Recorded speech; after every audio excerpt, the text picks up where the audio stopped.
La Saline S7LM vient d'être ajoutée sur Forza Horizon 5, c'est un DLC, elle est dans un pack à 4,99€ et vu qu'elle fait plus de 1000 chevaux d'origine, c'était évident qu'on allait la tester sur le Top Gear Equinox. Bienvenue à vous dans ce nouvel épisode de cette série, épisode centré sur la S7LM, voiture qui est liée à plein de petits scandales, alors déjà des scandales in-game, comme je vais l'expliquer dans quelques instants, mais également des scandales IRL, puisque il y a pas mal d'histoires assez sombres liées à cette voiture et liées à sa marque Saline. Je vais vous parler de tout ça dans cette vidéo, juste après évidemment vous avoir présenté cette voiture. La S7LM, c'est tout simplement une S7 biturbo sur laquelle le Competition Package est appliqué, qui est elle-même tout simplement une Saline S7 sur laquelle il y a deux turbos. Donc la S7LM qu'on a ici, et qui est notée comme étant une voiture plutôt récente, est en fait plus ou moins la même chose que la S7, mais en retravaillé. La S7LM est assez folle de base, avec un poids aux alentours des 1350 kg, un V8 7 litres biturbo retravaillé à la mort qui, sur les dernières versions, fait jusqu'à 1500 chevaux. La version qu'on a ici, vu l'année, est censée faire 1300 d'origine, mais sur le jeu, je ne sais pas pourquoi, elle en fait qu'aux alentours des 1050 d'origine, alors ce qui est déjà vraiment beaucoup, mais ça fait quand même 250 à 450 chevaux en fait de moins que ce qu'elle est censée faire. Mais bon, les performances sont quand même assez bonnes, 0 à 100 en 2 secondes 2, et IRL, apparemment, cette voiture-là est vendue par Saline comme pouvant atteindre 480 km/h full stock. Je demande à voir personnellement. De base, c'est donc une Saline S7 qui a été transformée en S7 biturbo simplement en lui ajoutant un biturbo, et grâce au Competition Package, ça se transforme en S7LM. Alors ce package est assez complet, hein. C'est pas juste une modification de rétroviseur, il y a tout un kit aéro différent, elle a un fond plat, ça c'est quand même une sacrée modif, et en plus de ça, elle a le gros diffuseur, elle a une prise d'air sur le toit en plus, des jantes un peu plus grandes et surtout des pneus à l'avant en 275 et à l'arrière en 335 d'origine. C'est quand même pas n'importe quoi. Alors je le disais un peu plus tôt dans cette vidéo, cette voiture est plus ou moins liée à pas mal de petits scandales, notamment des scandales in-game, puisque ce qui est un petit peu incompréhensible avec cette voiture-là, c'est pourquoi elle est ajoutée gratuitement en mise à jour sur Forza Motorsport, puisque si vous avez Forza Motorsport 2023, dans quelques jours, une nouvelle mise à jour va sortir et vous pourrez la débloquer gratuitement. Alors que sur Forza Horizon 5, on nous demande 4,99€ pour pouvoir acheter le pack qui la contient. Je veux bien votre avis là-dessus dans les commentaires, mais je trouve ça vraiment salaud de faire les choses comme ça, d'ajouter des contenus gratuits sur un jeu et payants sur l'autre, en sachant que ça risque d'être seulement le premier exemple d'à mon avis une longue liste de choix, on va dire, un peu bizarres de ce type-là. Dans l'autre sens, on aurait pu citer que sur Forza Motorsport, on nous a mis en DLC la BMW M2 Competition de 2016, si je dis pas de bêtises, alors que sur Horizon 5, on nous a ajouté gratuitement la M2 Competition de 2022. Donc plein de choix très très bizarres, alors que Motorsport vient de sortir. Je trouve ça juste hyper bizarre, comme le fait d'ajouter la Corvette E-Ray, qui est la Aerocar de Forza Motorsport, en voiture DLC au final de ce Forza Horizon 5, puisque pour l'avoir, il faut obligatoirement acheter Forza Motorsport, ce qui fait de la Corvette E-Ray un DLC à 70€ quand même. Donc c'est un peu bizarre. À part ça, que vous dire sur la voiture, elle est très dure à conduire, je dirais, pour le moment. On verra avec les améliorations, on verra avec les réglages, mais clairement, l'accélération est monstrueuse, la VMAX est pas si grosse que ça, mais je pense qu'avec les améliorations et les réglages, ça va bien aider. Et côté châssis, on a une caisse qui est quand même assez efficace, mais qui est pas facile à prendre en main parce qu'elle part un peu au quart de tour. Et parce qu'avec la caméra du jeu et le fait que cette caisse a un arrière assez immense, on a un peu de mal, je trouve, à se placer. Mais bon, le chrono d'origine est plutôt pas mal, on est à 3 minutes 23 777, on est devant une Rimac Nevera qui fait quand même 1900 chevaux, hein, c'est 850 chevaux de plus que cette voiture-là, et on est juste derrière la McLaren Senna, qui est quand même une caisse dont je pense tout le monde se rappelle à peu près pour ses performances en fait. Alors évidemment, je vais vous parler des autres histoires un peu sombres sur la Saline S7LM et sur cette marque en général dans quelques instants. Juste avant, on va finir d'améliorer la voiture, ce sera plus simple de caser le storytelling de cette marque-là pendant qu'on fait un essai plutôt que dans les menus. En tout cas, on est à plus de 500 chevaux de gagné, là, on est quasiment à 1600. La voiture a pas mal d'amélioration de dispo quand même pour une caisse qui de base est aussi puissante et qui est quand même en S2, c'est pas forcément le cas de tous les modèles. Après, je vous avoue que côté swap, c'est pas très riche. Il n'y a que le V12 Racing qui, à mon avis, n'est pas super intéressant sur cette voiture-là parce que il sort simplement 200-300 chevaux de moins. Il a éventuellement un avantage, c'est qu'il est un peu plus léger. Peut-être que si vous la jouez en top S2, ce serait pourquoi pas une alternative. Mais là, on s'en fout, on vise pas le top S2, on vise juste l'amélioration maximum. Et pour ça, on va poser évidemment les autres pièces. Tiens, on a d'autres kits salines pour l'aileron. Ok, alors, quel est l'intérêt de garder celui-ci? Ah, l'autre est pas réglable, d'accord, ok, j'étais en train de voir, les stats sont les mêmes, il y en a un qui est réglable et pas l'autre, ok. Donc bon, on va quand même garder le grand aileron, je vais juste installer celui-ci pour être bien sûr qu'il n'est pas réglable. Et je pense qu'on va garder le grand, on va faire un réglage et on va retourner le tester de suite. C'est parti du coup pour tester la S7LM améliorée, en sachant que là, ouais, de toute façon ça va se voir, ouah, elle est encore en propu, donc on la testera en troisième partie de vidéo avec les 4 roues motrices installées. Je pense que ça va lui faire du bien parce que là, putain de merde, c'est dur à conduire. Je vous disais déjà que de base, la voiture était difficile à conduire. Ça burnait, le châssis était pas facile à comprendre et le freinage était pas simple non plus. Là, c'est pareil, mais c'est pire parce qu'en plus de ça, on a 500 chevaux de plus en fait. Mais bon, je vais essayer de me concentrer sur son pilotage tout en vous racontant des petites histoires sur cette voiture-là et sur la marque Saline. J'ai 2 histoires à vous raconter. Je vais essayer de faire la première maintenant, je sais pas si j'aurai le temps de faire les deux tout de suite, sinon on fera la deuxième pendant la troisième phase d'amélioration. Ce qu'il faut savoir, c'est qu'en fait, de base, Saline, c'est une marque américaine qui existe depuis le début des années 2000, voire même peut-être la fin des années 90. Alors de base, ils faisaient pas de voitures entières, ils faisaient juste des préparations sur certains modèles de Ford, notamment des Ford Mustang.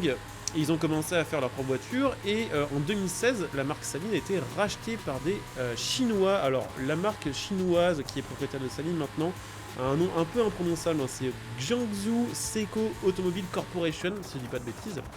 Et en fait, ce qui est assez marrant et assez bâtard en fait, c'est qu'au moment où ils ont racheté cette marque, la vue intérieure est injouable avec l'arceau de sécurité. On voit rien, bref. Ce qui est assez marrant, c'est que quand Jiangsu Automobile a racheté tout simplement la marque Saline, ils ont racheté la marque, ils ont racheté ses usines et tout ce qui allait avec, mais ils n'ont pas racheté tous les brevets, ils n'ont pas racheté, on va dire, toutes les propriétés intellectuelles qui étaient liées à Saline. Et en fait, le projet de S7LM, donc la S7 biturbo avec le Competition Package que je détaillais un petit peu plus tôt, c'était dans la tête et dans les idées et dans les projets de l'ancien propriétaire, mais il n'avait pas vendu à Jiangsu le droit de le faire. Sauf que Jiangsu, ils s'en sont battus les couilles, ils l'ont produite quand même, et du coup maintenant ils se mangent un procès par l'ancien propriétaire de la marque, procès qui est lancé depuis 2019 et qui, si je dis pas de bêtises, n'est toujours pas arrivé à sa fin. Donc c'est en cours, je ne sais pas ce que ça donnera, je suppose que quand il y a d'un côté des entreprises américaines et l'autre des entreprises chinoises, ça doit rendre le truc très compliqué. Quoi qu'il en soit, le préjudice est pas si énorme que ça, parce que des S7LM, il n'y en a eu que 7 qui ont été produites, et la cote est pas si élevée que ça. C'est une voiture qui se vend plus d'1 million d'euros, mais à côté de certains modèles, on va dire très très rares, voire même on va dire moins rares que ça, qui se vendent 2, 3, 4 millions d'unités, c'est pas si abusé. Mais bon voilà, 7 millions, ça fait toujours 7 millions, et puis dans tous les cas, c'est un peu un truc de bâtard de faire ce genre de millions. Bon, on va voir évidemment quel chrono ça va donner avec cette voiture-là. Je pense qu'on va pas mal améliorer le chrono tout en restant malheureusement un peu au-dessus de la barre des 3 minutes. Bon, je vous raconterai la deuxième histoire après parce que là ça va être un peu short et puis surtout, je vous avoue que c'est un peu compliqué à conduire.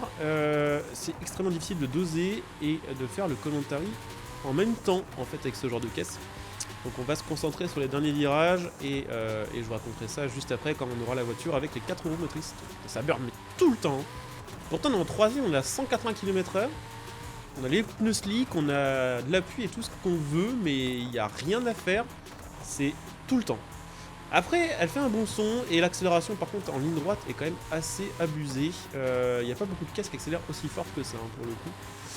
Mais bon, qu'est-ce qu'on gagne niveau chrono? Je pense qu'on gagne plus de 20 secondes. J'ai pas vu le chrono. 3,09, non, c'est un peu moins abusé que ça, mais c'est pas mal. 3,09, ça nous met où? On n'est pas super foufou dans le classement, mais on est pas mal non plus. On est dans la grosse moyenne, on va dire. On est entre une Zonda R et une Wera BC. Donc pas mal quand même, on va dire, niveau position, mais c'est pas foufou. On va terminer cette petite vidéo par un test de la voiture avec les 4 roues motrices. Alors toujours sans swap, parce que les swaps, au final, le V12 Racing n'est pas très intéressant sur cette voiture-là, à moins de jouer en top S2 998, mais le Top Gear Equinox, on s'en fout, on est en X, et le but c'est d'avoir vraiment la caisse la plus rapide et la plus cheatée possible. Donc là on a toujours les 1500 chevaux, on a les 4 roues motrices, on a un petit réglage de boîte, on a une boîte 7 par contre avec la boîte course, ça va peut-être un petit peu changer les choses aussi, on verra ce que ça va donner niveau chrono. Mais je vous le disais tout à l'heure en début de vidéo, j'ai une deuxième histoire à vous raconter sur Saline. Alors là, ça concerne pas spécialement ce modèle-là, mais on va dire la marque en général. C'est une marque dont on a rarement l'occasion de parler dans les jeux parce qu'il y a toujours que la S7 qui est présente sur les jeux et vraiment si je saisis pas cette occasion avec la LM, j'en parlerai jamais. En gros, aux alentours de l'année 2020, Jiangsu Saline Automotive Technology Corporation, qui donc je le rappelle a racheté Saline, a commencé à produire des voitures qui n'avaient rien à voir avec les salines américaines pour tout simplement le marché chinois. Donc là, on passe de grosses voitures de course avec quand même un peu de palmarès sympa, hein. Je crois que la S7R gagne régulièrement des épreuves ou arrive en tout cas avec des belles places. On passe de grosses hypercars V8 à des petites merdes compactes électriques. Et ce qu'il faut savoir, c'est qu'ils ont fait un modèle en 2020 qui s'appelle la Mei, qui a été un bide total, puisqu'ils ont réussi à en vendre seulement 27 exemplaires. Et ce qui est vraiment fun en fait avec ce modèle-ci, c'est que la marque Saline, donc Jiangsu, a détourné des fonds publics chinois, qui étaient de base destinés justement à tout simplement créer de la recherche pour fabriquer des voitures électriques plus performantes, et a faussement en fait fait gonfler des frais de développement pour empocher plus d'argent de l'État et détourner tout simplement cette thune pour faire autre chose avec. Donc évidemment, la marque est en procès actuellement avec Saline, de base, hein, Saline américain pour les problèmes liés à la S7LM, mais également du coup avec le gouvernement chinois, en sachant que le PDG de chez Saline a décidé de quitter la Chine et de venir vivre aux États-Unis pour éviter les procès, mais que le procès a quand même eu lieu, qu'il a été condamné, et que pour, on va dire entre guillemets, corriger un petit peu ses erreurs et rembourser un petit peu l'État, les usines chinoises de Saline ont été saisies et globalement la marque Saline aux États-Unis est gelée. Ils n'ont plus le droit de faire quoi que ce soit, ils n'ont plus le droit d'entreprendre, ils n'ont plus le droit d'avoir des flux d'argent. Donc Saline Jiangsu, c'est 2 procès en 4 ans d'existence, et à part la S7LM qui est quand même une voiture assez incroyable, que des flops globalement.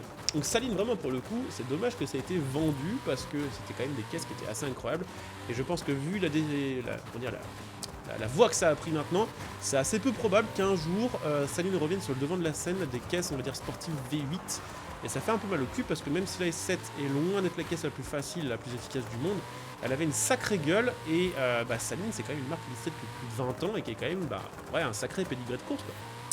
Mais bon, c'est comme ça, on fait 3,04 371, c'est pas fou.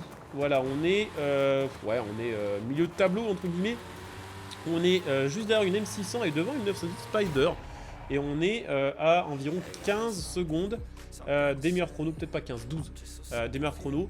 Donc c'est bien, mais c'est pas incroyable, hein, comme quoi la puissance ça fait pas tout. Voilà, en tout cas, j'espère que vous aurez apprécié cette petite vidéo et qu'on ait parlé un petit peu de Saline. Si c'est le cas, comme d'hab, n'hésitez pas à laisser un petit like, à vous abonner, à soutenir la chaîne évidemment en venant me follow sur Twitch, voire même en claquant votre Prime pour donner un petit coup de pouce à la chaîne sur le long terme gratuitement. Et vous pouvez bien sûr utiliser mon lien Instant Gaming, vous le trouverez sous cette vidéo et il vous permet d'acheter vos jeux à prix réduit tout en soutenant la chaîne gratuitement par les mêmes occasions. Donc n'hésitez pas à jeter un petit coup d'œil. De mon côté, je coupe cette vidéo ici, je vous laisse le classement du Top Gear Equinox en fin de vidéo et je vous dis à très bientôt. Bon jeu à tous, ciao.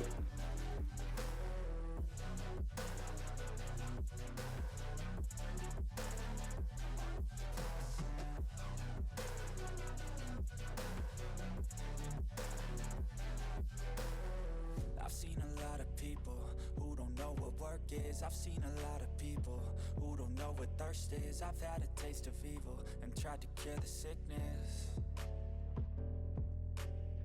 but I just keep my head down and focus on the facts. I'm setting down gravel while you just follow the path. I'll lead them into battle while you're just too scared to act. I'll leave the knife right in my back. So I'll keep hustling, you keep struggling. Bitch, I'm humbling, keep mumbling. I'll keep doubling, you keep bluffing. You've got nothing, I'll keep hustling.